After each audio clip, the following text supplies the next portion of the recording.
We have all heard about the weird and awesome stuff that goes on in Japan. Of course, it is a breathtakingly gorgeous country that's unlike any other. Not only that, but it also includes a variety of exciting activities that cannot be explored in a single visit. Every street corner in Japan has something strange and unexpected. Whether it's futuristic bathrooms, wacky maid cafes, microscopic capsule hotels, or lightning-fast bullet trains. So, if you're ever visiting Japan, get ready to take a plunge into the world of weirdness and step outside of your comfort zone. And if you aren't going anywhere, then join us as we show you 15 unique things you can only find in Japan. It gets really weird at number 9. Number 15. Shinto shrines and torii gates. Shinto shrines are central to Japanese culture, and you can't get to one without walking through a torii gate. The experience feels like stepping into another world, as these gates mark the transition from the mundane to the sacred. They are a passage into the realm of the kami spirits, revered in Shintoism. Each shrine has its own unique charm that reflects the local deities it honors, and the architecture often features natural materials like wood and stone. This connection to nature is a core element of Shinto belief. The vibrant red of the torii gates is not just eye-catching, but also symbolic, as it is believed to ward off evil spirits and protect the sacred space within. It's really quiet, there's nobody here, and there's nowhere to go except for down. The Fushimi Inari Shrine in Kyoto is famous for its torii gates, as they are placed at intervals on a long stretch of stairs that extend up to the shrine. Visitors to these shrines often perform rituals such as washing their hands and mouth at the purification fountain, ringing bells to inform the deities of their presence, and then eventually offering prayers. These acts foster a connection between the physical and spiritual worlds, grounding individuals in both. They are profound expressions of Japanese identity and reverence for the spiritual world, reminding us of the deep cultural roots that shape Japan's soul.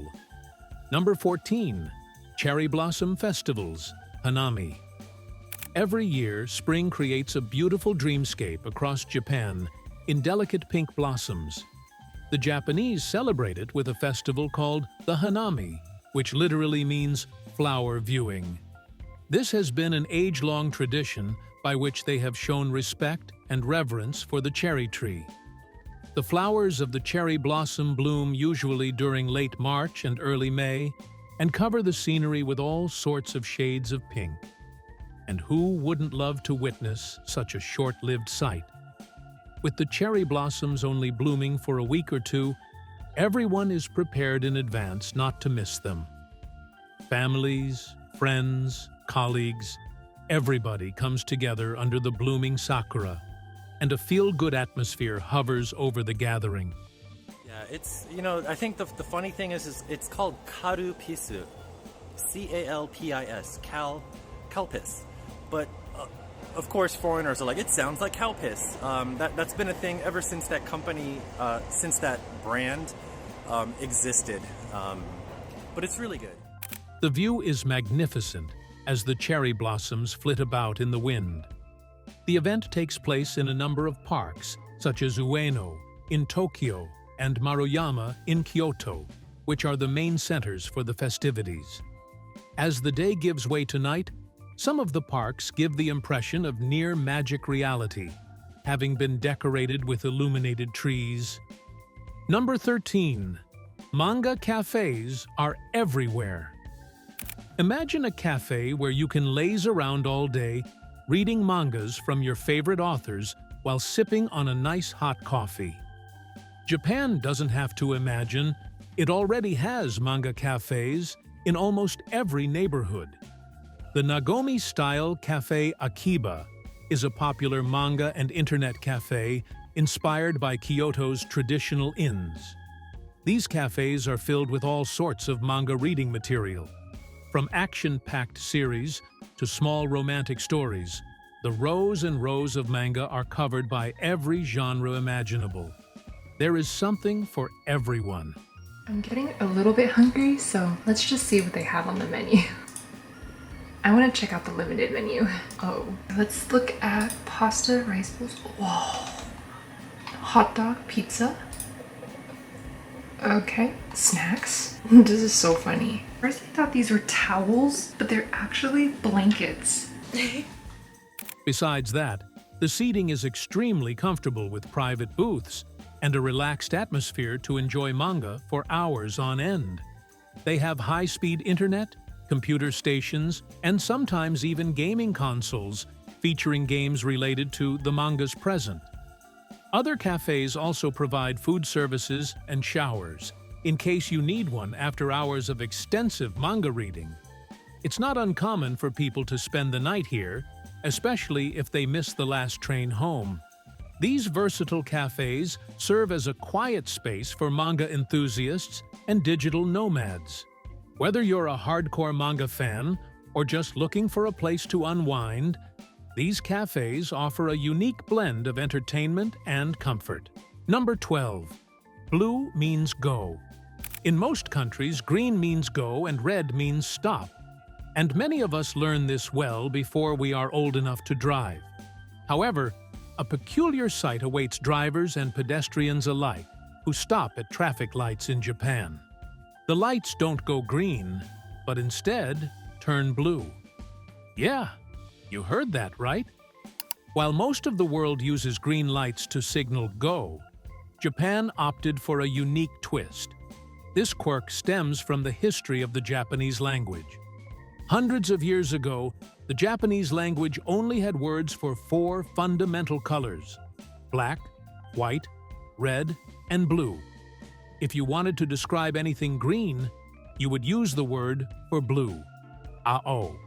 So the meaning is that when you're travelling around the roads in Japan, it's wise to hang right back from bigger vehicles to give you some chance of seeing the traffic light in front of you. That approach functioned well enough until towards the end of the first millennium, when the word Midori first appeared in literature to designate what they now call green. But that didn't stop them from changing the colors of their traffic lights. Honestly, the color change isn't as drastic as it sounds. The blue lights are actually a shade of teal and closer to green, but distinct enough to stand out. The color choice appropriately respects the Japanese linguistic traditions even at traffic stops. So, next time you find yourself at a Japanese intersection, take a moment to appreciate the blue light. It's a small but fascinating example of how cultural history can influence even the most mundane aspects of life, adding a splash of color to our everyday routines. Number 11. Pachinko overload. The sensory overload really gets to you once you enter a pachinko parlor in Japan. And yet, you might be surprised to find out that the traditional game has been captivating players for over a century. The flashing lights, the hustle and bustle of players intensely focused on their machines, the loud jingles, all of it might be too much for someone who isn't from Japan, but to the Japanese, that's just a fun time. Pachinko is a game that is sort of similar to pinball and is considered to be a beloved Japanese pastime sprinkled with a touch of gambling due to its slot elements. The player sits in front of one of these machines and enters the balls one at a time, then uses a side handle to launch the balls in all directions across the vertical, slot machine-esque board. The balls ricochet and descend unpredictably along the ramps and shelves before being swallowed up by the gaping mouth at the bottom. Over twice the amount, started 1,500 and finished on 3,488. Well done. Thank you. Yeah, nice one. The goal is to have the balls fall into the slots along the way. A lucky shot will result in a shower of balls filling the ball bins at the player's feet. These balls can then be reinserted into the machine to continue playing, or they can be swapped for rewards like soft toys and smokes. The straightforward premise makes Pachinko highly addictive. These parlors are almost everywhere in the country and attract a diverse crowd from young thrill seekers to old-timers who consider it a hobby. Each parlor has a unique theme and vibe, but the constant hum of excitement is a constant feature. Despite its popularity, Pachinko has its critics, particularly concerning gambling addiction. Nevertheless, its cultural significance is undeniable. Number 10. Octopus-flavored ice cream. If you think you have tried every ice that exists under the sun, think again. In Japan, people have very adventurous palates that love savoring octopus-flavored ice cream. Yeah, that's right. This weird and quirky treat is part of Japan's rich tradition of innovative and unusual flavors. Now, the idea of a sea creature-flavored dessert would raise eyebrows everywhere else in the world. But in Japan, it is a symbol of their culinary experimentation. The flavor combines sweet, creamy ice cream with a subtle hint of octopus. This gives a blend of flavors that are both sweet and savory. But this isn't the only weird flavor of ice cream they have. For novices, they have flavors that include wasabi, soy sauce, and even squid ink. Just started pouring things into a machine and saying, like, this sounds like a cool flavor combination. It uses the Japanese ingredients. Let's see what it tastes like. We're a company of experimenters, for sure. Now, if you are a hardcore enthusiast, you can even find flavors such as horse meat, chicken wing, curry, garlic, and others that will terrify your taste buds. So, why is ice cream so popular in Japan? In addition to the fact that ice cream is just wonderful and inexpensive, many sections of Japan have extremely hot and humid summers. The average summer temperature in Tokyo is 86 degrees Fahrenheit, that is 30 degrees Celsius, and it goes up to 104. So, next time you're in Japan, don't shy away from the strange and wonderful. Embrace the adventure, and you might discover a new favorite treat. Number 9. Canamar Matsuri souvenirs. You will find an array of eye-catching souvenirs to bring back home if you are ever in Japan during the Canamar Matsuri festival. The name literally translates to the Festival of the Steel Phallus and is known to bring fertility and good fortune to the people who celebrate it. Canamar Matsuri takes place at Kanayama Shrine, which is part of the Wakamiya Hachimangu Shrine Complex in Kawasaki. Kanayama Shrine is devoted to Kanayama Hiko no Kami and Kanayama Haim no Kami, a celestial couple who are revered as protectors of blacksmiths and sexuality. This is why the shrine's primary celebration is celebrated as a prayer for the blessing of children and healthy marital ties. In recent years, it has made a sensation in Japan and internationally after being launched as a penis festival, and has also gained notice as a key event on the LGBT+ social calendar.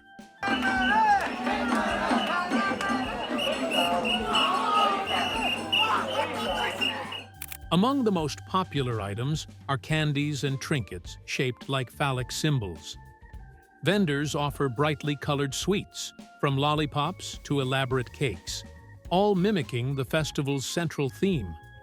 However, this celebration is not limited to married couples praying for children.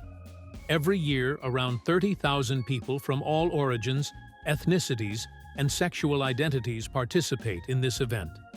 Additionally, you'll spot small statues and keychains that playfully reflect the festival's motif.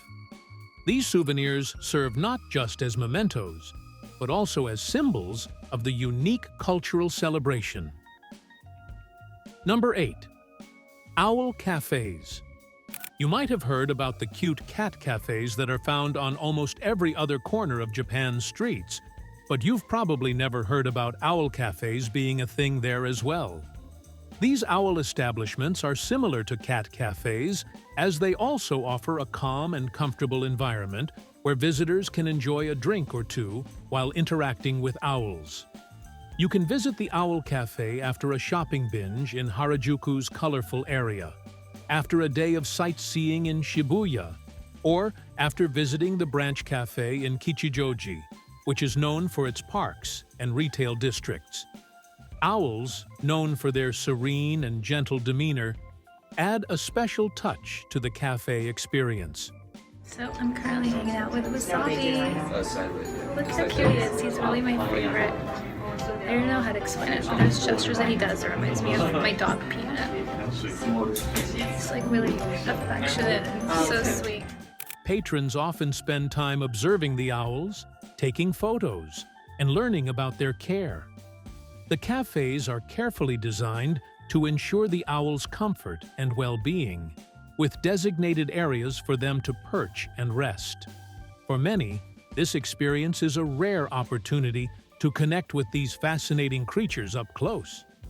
But make sure you aren't allergic to the majestic birds. The Animal Cafe will typically inform you about them before you enter. It is critical to find this up before visiting any of these owl cafes to protect your safety and well-being. Number 7. The food is fake. If you are ever in Japan, fake food displays, known as samporu, are a common sight outside restaurants. Though it has been used for centuries in Japan, plastic food really took off in the early 1900s. This was owing in part to Japan's status as a major food importer, and plastic food reproductions enabled restaurants to show consumers what the imported food looked like. These hyper-realistic plastic food models also serve as an essential prop for showcasing menu items of a local restaurant. The displays allow diners to see a lifelike representation of what they can expect from their meals. They are crafted with incredible attention to detail. Polyvinyl chloride, also known as PVC, and resins are often used materials in plastic food packaging. PVC is a type of plastic known for its toughness and flexibility. Silicone molds are used to shape the food, which is then hand-painted to appear as lifelike as possible. The paint used is normally food-safe, so it is not toxic to consume. Nevertheless, we strongly advise against eating the plastic. This method not only helps in attracting customers, but also sets clear expectations for what's being offered. Shokuhin Sampara is an excellent discussion starter. Plastic food samples are an excellent way to strike up a discussion with locals or fellow travelers. They can also be utilized to learn more about Japanese cuisine and traditions. Number 6. Anime theme trains. So you have probably heard about Japan's obsession with its animated caricatures. They quite literally have a manga spot on every corner. So naturally, they also have anime-themed trains that offer a whimsical travel experience for fans of Japanese art style. These trains are adorned with characters and artwork from popular anime series, turning a routine journey into an immersive experience. Ramen is one of the most popular cartoon characters in Japan. This adorable little blue, vaguely cat-shaped robot has existed since the 1970s. Takaoka City has a miniature Doraemon train that runs between Toyama and Kanazawa in the Hokuriku area. This streetcar, which began service in 2012, travels around the same city in which the artist who designed Doraemon was born, as a way to pay homage to his work. Ultimate Hello Kitty enthusiasts can take their seats aboard the Kitty carriage. The Hello Kitty theme extends to the floor, headrests, armrests, and window curtains. A Hello Kitty figure dressed as a train conductor can be seen at the back of the carriage, making for an excellent photo opportunity. In these trains, passengers can enjoy not just the usual comfort of a train ride, but also a visually stimulating environment that celebrates their favorite anime. Inside, the decor might include themed seat covers, advertisements, and even merchandise related to the anime.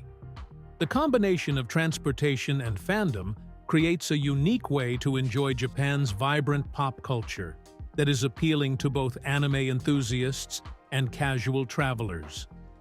Number 5. Rent-a-friend services. Rent-a-girlfriend has been around in Japan for a while, where men who have yet to find a romantic partner book one for a special occasion. More and more lonely Japanese people are willing to pay a high price to spend time with others, sometimes just for a day, in the company of a random actor looking for extra money. It's kind of like an escort service, but with a much more romantic and personalized flair. But things don't just stop there. They also have a rent-a-friend service going on, in case someone needs to show that they have friends. There are at least 10 companies, twice as many as 8 years ago, that provide a variety of services to those who are unable to find companions or may prefer to avoid the obligation that true friendships and relationships entail. These services allow individuals to hire companions for social occasions, outings, or even just for conversation.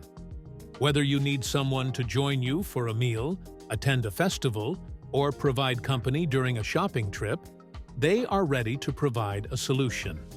The process typically involves matching clients with individuals based on shared interests and preferences. Although the exact scope of the problem is difficult to determine, loneliness is on the rise in Japan, and it can be seen as early as university. But this definitely seems to be a peculiarly innovative approach to combat loneliness or enhance one's social life. Number 4. Instant ramen museums. You can already tell how much the Japanese value convenience. One of their most popular convenience foods, which is now globally consumed, is the instant ramen cup noodles. Momofuku Ando produced the first instant noodles, chicken ramen, in August 1958, paving the way for the Nissin Foods Group, a future Japanese food industry behemoth. And believe it or not, they have a museum for this achievement. The Cup Noodles Museum in Yokohama offers a fascinating glimpse into the world of this beloved convenience food and how much pride they take in it. The museum features interactive exhibits that showcase the evolution of ramen and its cultural significance. One of the main attractions is the hands-on experience where guests can create their own custom instant noodles. You can choose your favorite broth flavor and toppings, and even design your own cup.